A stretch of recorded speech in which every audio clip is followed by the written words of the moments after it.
Salut à tous, j'espère que vous allez bien. Aujourd'hui on se retrouve pour un nouveau concept de vidéo qui tentera de répondre à toutes vos questions et interrogations sur Dragon Ball en général.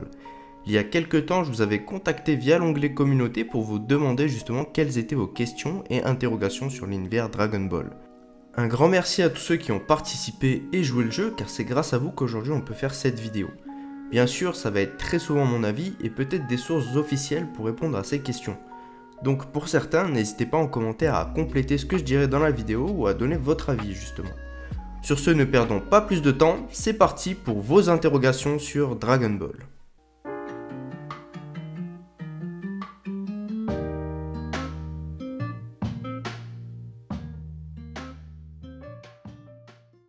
Alors première question, pourquoi Yamcha était si peu exploité à partir de la moitié de Dragon Ball et plus du tout dans DBZ et DBS, même DBGT?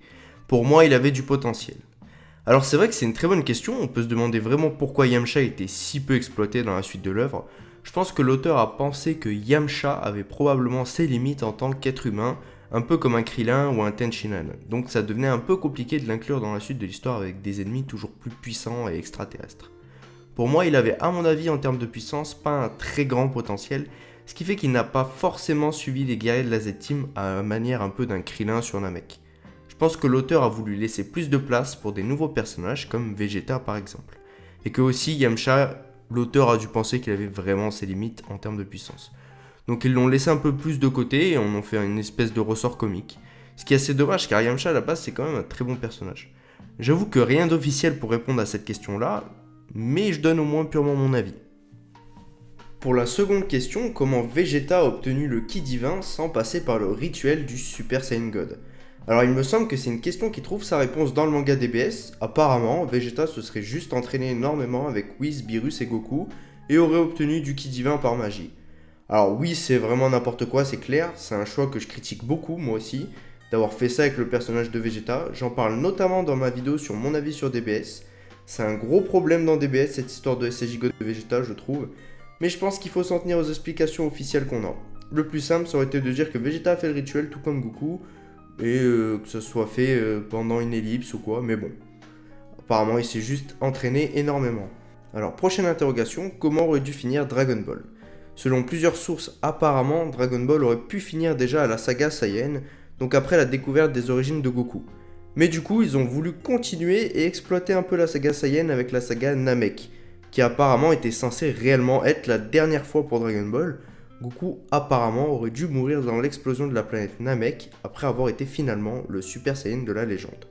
En soi ça serait une belle fin, même si malheureusement ça nous aurait quand même privé des bangers qu'est le Cell Games et puis de la saga Buu. Et puis je vous fais pas encore une fois la chanson, vous savez ça aurait pu aussi se finir à la fin de l'arc Cell, mais bon ça s'est fini pour de bon à l'arc Buu, et je pense que le moment où réellement Toriyama voulait en finir c'est à la saga Namek. Donc comment aurait dû finir Dragon Ball? Dragon Ball aurait dû finir avec la mort de Goku sur Namek en tant que Super Saiyan de la légende et unique Super Saiyan de tout l'univers Dragon Ball. Dernière question, pourquoi Vegeta est-il plus faible que Goku?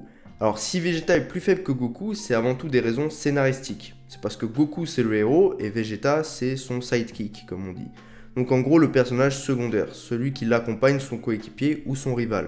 Mais même en tant que rival, bien avant DB et qu'il soit le sidekick de Goku, Vegeta n'était pas plus fort que Goku. Alors ce n'est pas forcément vrai, attention, il y avait des moments où Vegeta restait plus fort que Goku. Goku à l'arc Saiyan, s'il n'utilise pas le Kaioken, il se fait clairement allumer par Vegeta. Puis Goku d'ailleurs ne gagne pas face à ce Vegeta d'ailleurs. Ce combat il se finit par la victoire de Vegeta en singe géant après avoir brisé littéralement le corps de Goku. Après sur Namek c'est clair que Vegeta et Goku ne sont pas dans la même dimension. Là Goku est beaucoup plus fort. Après il y a l'arc Cyborg, là pour moi Vegeta revient un peu plus fort que Goku, et après tout simplement Goku rattrape son retard après le passage dans la salle de l'esprit du temps. Donc soit quand même une sacrée partie de l'arc où Vegeta est quand même un peu plus fort que Goku selon moi, puis durant la saga Buu, Vegeta est carrément moins fort que Goku, à part quand il se confronte en tant que Super Saiyan 2. Mais sachant que Goku avait le Super Saiyan 3 derrière, ça donne Goku quand même plus fort logiquement. Même si c'est à force égale de Super Saiyan 2, le Majin Vegeta je pense serait plus fort. Donc vous voyez dans l'œuvre Dragon Ball, Goku et Vegeta ont souvent été mis en parallèle, avec un Goku plus fort en général, c'est ce qu'on retient, mais quand même, Vegeta a très souvent gagné ses combats contre Goku en fait. Puis Vegeta n'a pas tout le temps été derrière Goku en termes de puissance, et l'a souvent aussi dépassé. D'ailleurs, dans Dragon Ball, ce qui est bien, c'est que le héros principal se fait aussi quand même souvent dépasser par un allié ou un ennemi, et ça, c'est pas grave en soi, ça prouve même que c'est très intéressant, qu'il n'y a pas forcément un seul héros dans Dragon Ball. Et voilà, c'était tout pour vos interrogations sur Dragon Ball, j'espère avoir répondu au mieux à vos questions. Si vous souhaitez un épisode 2, n'hésitez pas à proposer vos questions en commentaire. Pour soutenir la chaîne, tu peux t'abonner et liker la vidéo. Sur ce, prenez soin de vous. Ciao!